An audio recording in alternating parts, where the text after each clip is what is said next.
O nobre galego que axudou a conquistar Sevilla no século XIII era un mariño que escribía tamén cantigas de amor.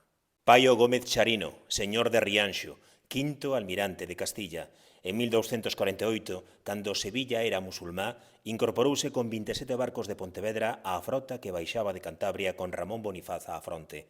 Galicia chegou outros 17 barcos de Baiona, Noia e A Coruña. Paio tiña 22 anos.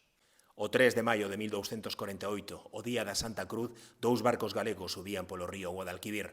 Nun deles viaxaban Paio Gómez e os seus mariñeiros pontevedreses. As cadeas de ferro que reforzaban a ponte de Barcas que unía a Torre do Ouro con Triana quedaron moi danadas tras unha primeira arremetida. Co choque da segunda nave terminaron por romper. Foi unha acción clave para a conquista da cidade meses despois.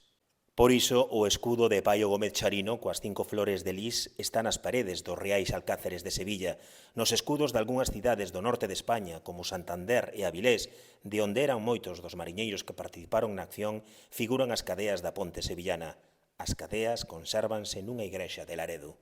Paio Gómez Charino serviu 3 reis, Fernando III o Santo, o seu fillo Alfonso X o Sabio e o fillo deste, Sancho IV o Bravo, polo que apostou finalmente nun tempo de guerras, traizóns e intrigas. Tras a morte do rei Sancho, no medio dese xogo de poder pola sucesión, cando xa tiña case 70 anos, matárono dunha coitelada no corazón en Ciudad Rodrigo. O traidor foi un parente seu. Charino, o almirante trovador, tamén escribía cantigas de amor, de escarnio e de amigo en galaico portugués.